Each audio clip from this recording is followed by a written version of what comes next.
Callie Jensen wasn't the kind of person who picked fights. She lived quietly, with dirt under her nails and purpose in her stride, tending to her land like it was both patient and partner. Her 20-acre research field lay just outside a fast-growing subdivision called Maple Run Ridge. Callie was no stranger to hard work. She held a degree in agroecology, something her family still didn't understand, and had secured a modest grant from a state university to rehabilitate damaged soil.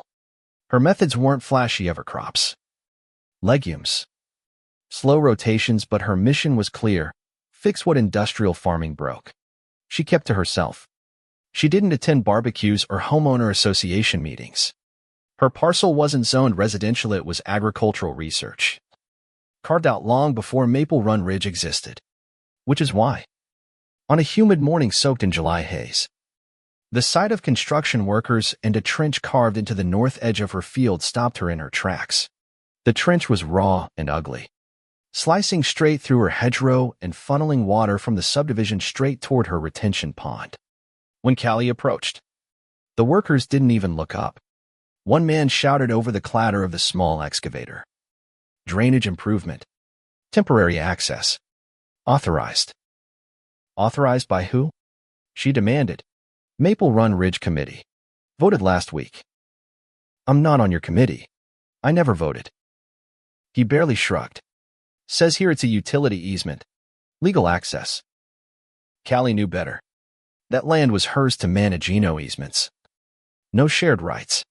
She returned to her prefab structure, dug out the lease, pulled the zoning maps, and confirmed they had trespassed. She went straight to the zoning office. The clerk, lazy and indifferent, pulled up a recent update showing a drainage corridor added the month before. Community submission. General adjustment. Who submitted it? Linda Maxwell. She's on the board. Must have gone through with the quarterly updates. Posted notice at the Civic Center. Of course, that Civic Center was 40 minutes away. And no one checks the bulletin boards anymore. Linda Maxwell. Callie had seen her once waddling across the lawn in a designer trench coat, barking orders like she was staging a coup. Callie had avoided her like she would avoid a contagious rash. But now the rash had spread. Back at her home, Callie studied the trench. It wasn't some random ditch. It angled perfectly to direct runoff fertilizers, yard waste, and chemicals into her retention basin, contaminating the delicate soil she'd been healing. That night, she wrote a detailed report and sent it to her university supervisor, along with photos, lease documents, and topographic overlays. The next day, her phone rang. A man named Victor Hall from the Maple Run Committee said, in a voice dripping with rehearsed courtesy, that the project had been approved through proper channels and that she should recognize the shared benefits. Callie wasn't interested in benefits. She wanted boundaries. She called Daniel Torres, an environmental land use lawyer she'd met years ago at a soil health conference. After hearing her story, Torres said, I need water samples. If there's chemical runoff or bacteria, we can prove contamination, not just trespass. Callie had already started collecting them. 2 days later, the results came back. High levels of phosphorus, surfactants, even traces of coliform bacteria. This wasn't rainwater. It was someone's dishwasher waste, yard chemicals, and worse. Torres filed for an emergency injunction. Meanwhile, Callie noticed the trench had been deepened, and PVC piping had been laid quietly, without announcement. When she pulled back the gravel, she found the pipe connected to an old, decommissioned drain from her Barna line the university had sealed years ago. They weren't just dumping into her land. They were using her own infrastructure to do it.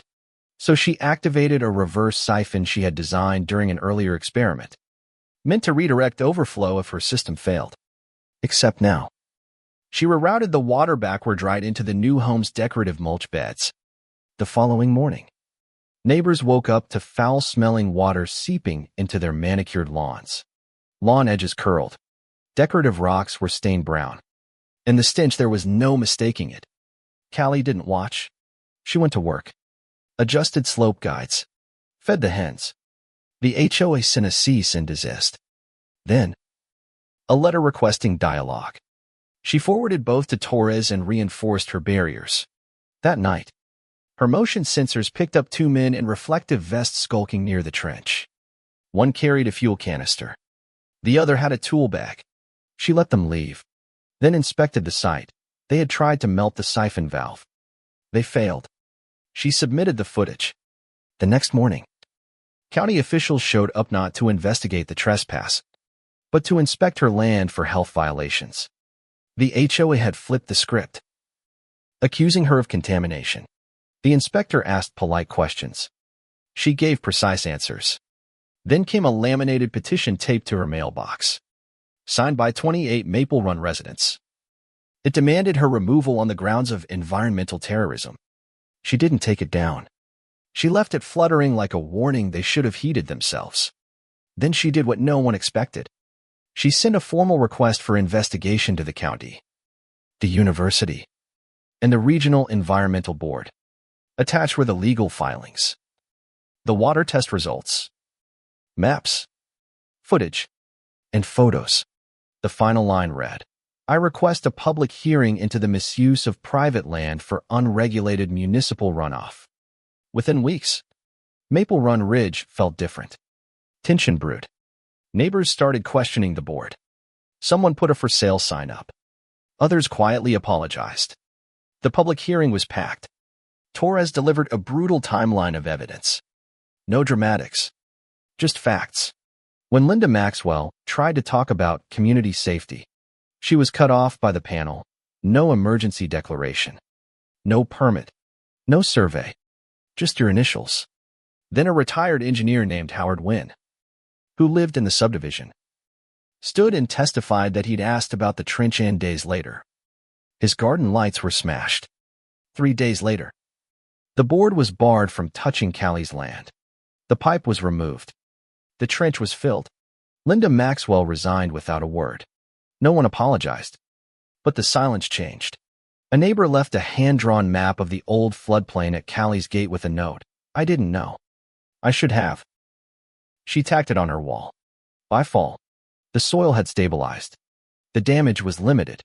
She resumed planting. The trench was gone, replaced by wild rye. She didn't win a medal.